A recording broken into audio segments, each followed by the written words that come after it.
Our quote for the day: wealth is the ability to fully experience life. Henry David Thoreau. And welcome to our latest affiliate. This is the third or fourth station just in the last, I think, 4 or 5 weeks that's picked up our show. KKSB in Steamboat Springs, Colorado, 105.7. Greetings to you, and thank you so much for bringing us on.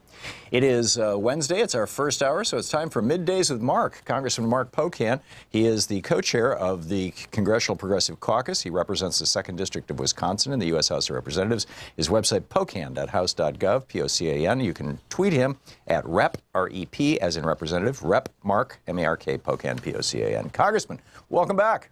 Hi, Tom. Thank you. And so what is, oh, by the way, breaking news, a school attack in the Netherlands. Say what? Camera 3. Camera 3. Oh, I'm sorry. I was looking at the wrong camera. The school attack in the Netherlands this last Tuesday. A mentally ill 44-year-old man went into a school in the Netherlands intent on killing as many kids as possible. However, he only had 2 knives, and the kids used their backpacks to beat him to the ground and run him off. They threw heavy school books at him. Yeah. Your thoughts, sir, and what else is going on in the United States? I'll tell you, with all that we have with our shootings in schools, both, in higher ed institutions and K-12, this year, I think it was, they said every 60 hours we had a shooting in a school this year, at least as of a couple weeks ago. Unfortunately, you'd think that Congress would have on its agenda dealing with some of the gun issues, especially when you've got the president and even some Republicans giving lip service to the issues. But instead, Tom, we are taking up the important issue of closing kilns today. Kilns? Kilns. K-I-L-N-S. I heard, I heard Ted Cruz referencing this morning on Morning Joe like it was some great gravitas, but nobody ever explained what the hell he was talking about. What is this? Oh, they're trying to intercede in a lawsuit that I think removes some environmental regulations. But so we're talking about kilns like they used to fire porcelain, yes, ceramics, and things? Yes. As sad as it is, that is the sole issue we are voting on today in the House of Representatives when, obviously issues like guns are at the forefront of most families' conversations across the country over the last few weeks. Guns or butter, or income, It's just amazing, that this is what we're doing here. And then not to surprise anyone, but, the March 23rd supposed omnibus bill that we're supposed to have done, now the rumors are that there's going to be a short-term continuing resolution asked for because they still can't figure out how to do this. They're trying to get all this extremist conservative policy put in there, which they can't do, again, if they need Democratic votes, and they're refusing to really negotiate in any kind of a meaningful way. So once again, the dysfunction of this Republican-controlled House and Senate and White House just continues on a regular basis. So that's one thing I think just worth bringing up.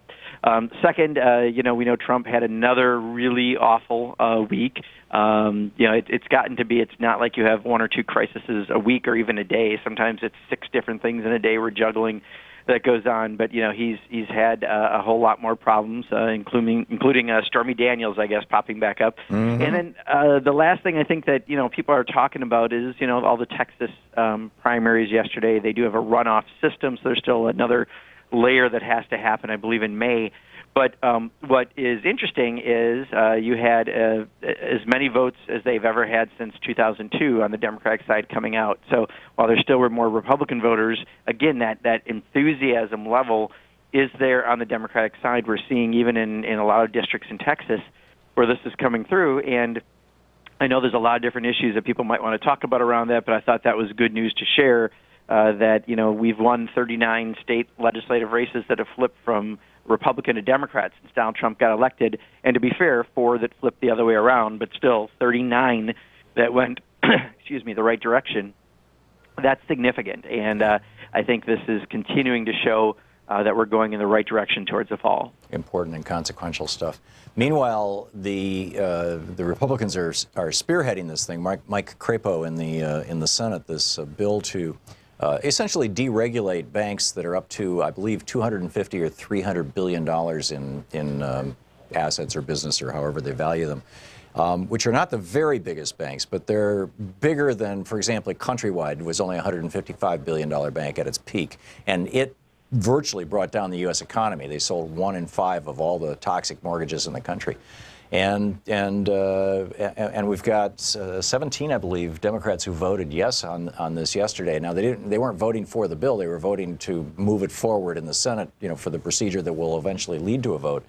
So I think there's still time to call them and suggest to them, no, this is not a good idea. But I'm curious your thoughts on this. I don't want to get into a whole circular firing squad around Democrats, but on the other hand, we have to. It seems to me we have to, hold people accountable for these things. Absolutely. So it is $250 million is the asset going from $50 million to $250 million.